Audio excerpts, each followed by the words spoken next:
O deputado federal Evair Vieira de Mello pediu ao STF que avalie mecanismos de cooperação com a Espanha para a possível extradição de Fábio Luiz, o Lulinha. Ele argumenta que a permanência do filho do Lula no exterior pode dificultar investigações sobre possíveis repasses financeiros ligados ao careca do INSS. O parlamentar solicita a mobilização da PGR, medidas cautelares e uso de carta rogatória para ouvi-lo fora do país. Carol Esponza, quero te ouvir então a respeito. Lulinha está na Espanha. É interessante como não tem aquele clima, aquela coisa toda em relação à fuga do país, e já fugiu, e o escândalo do INSS. A gente ainda precisa ressaltar aqui para a nossa audiência que esse dinheiro já está sendo ressarcido, mas os criminosos, né, as pessoas que roubaram esses bilhões ainda não foram punidas. Essas investigações estão blindadas muitas vezes em muitos nomes e um deles justamente o do Lulinha. Geis, é inacreditável, né? Coloca isso como um filho do Bolsonaro e veja a mágica acontecer. Por muito menos, Eduardo Bolsonaro está nos Estados Unidos e não pode voltar para o Brasil porque vai ser preso, simplesmente porque está denunciando o que a gente vive aqui no Brasil. Lulinha não é a primeira vez que é envolvido em escândalo de corrupção, isso já desde dos primeiros mandatos do pai. Ele estava ali sócio do careca do INSS, que agora tem como advogada a namorada do José Dirceu. Então, assim, é tanto batom na cueca que fica até difícil fazer qualquer tipo de comentário. A gente começou a normalizar ali, né, esposa de ministro do Supremo Federal atuando na corte. Agora a gente tem a namorada do José Dirceu, que havia sido nomeada pelo Lula para um tribunal lá em São Paulo. Agora ela assume o caso, né, assume a defesa do careca, que é sócio do Lulinha. Olha o tamanho do quanto tudo isso é intrincado. E a gente fica aqui assistindo, mas são poucos os veículos de comunicação que estão realmente dando atenção ao que está acontecendo.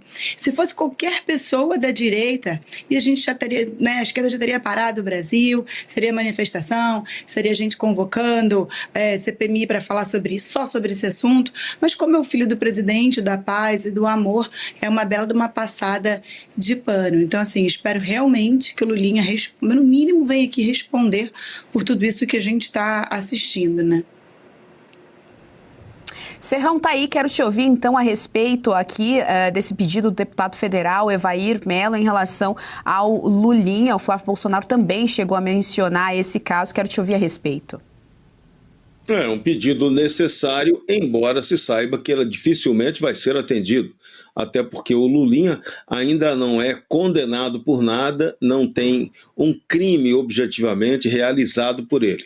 Tem a suspeita, tem uma denúncia e ele deveria prestar todos os esclarecimentos, nem que seja por carta rogatória, mas ele não pode se furtar a dar declarações e demonstrar, comprovar claramente que ele não recebeu o dinheiro. Se ele conseguir fazer isso, parabéns para ele, ganha o troféu de honesto, pode ficar na Espanha para o resto da vida, ou como ele diz, até pelo menos ao fim do mandato de seu pai. Mas obrigação de esclarecer esse assunto ele tem, independentemente de ser extraditado ou de voltar ao Brasil espontaneamente. O que se espera é uma resposta muito séria sobre isso aí. Tanto que a gente já está vendo até a base do PT completamente aloprada. O deputado Paulo Pimenta ontem ameaçava processar quem ousasse dizer que Lulinha teria recebido dinheiro do careca do INSS. Então, o PT, na sua extrema arrogância, deve muitas explicações sobre esse escândalo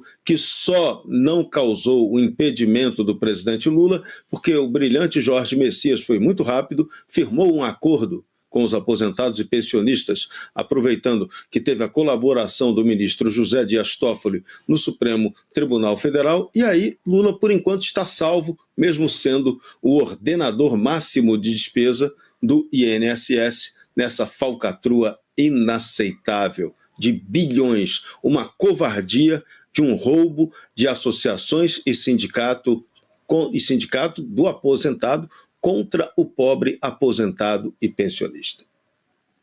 A Carol trouxe o exemplo aqui, né, do Flávio Bolsonaro, só para a gente mostrar esse duplo padrão de comportamento, assim que foi anunciado, então, que o candidato do ex-presidente Jair Bolsonaro seria o Flávio Bolsonaro, imediatamente essa velha imprensa correu ali para levantar toda a vida do Flávio Bolsonaro, trouxe aí à tona de novo a história da rachadinha, da loja de chocolates, falando inclusive da vigília, né? É interessante como eles colocam a vigília como se fosse algo criminoso também, bastante interessante aí esse duplo padrão de comportamento. Claro, ninguém defende corrupção, ninguém defende crime, crime tem que ser punido independente de quem o faça, mas é interessante o duplo padrão da velha imprensa, enquanto isso a gente não vê nada a respeito do Lulinha dentro aí dessa CPMI do INSS. Gostou do conteúdo que viu por aqui no canal da Revista Oeste? Compartilhe e deixe o seu like.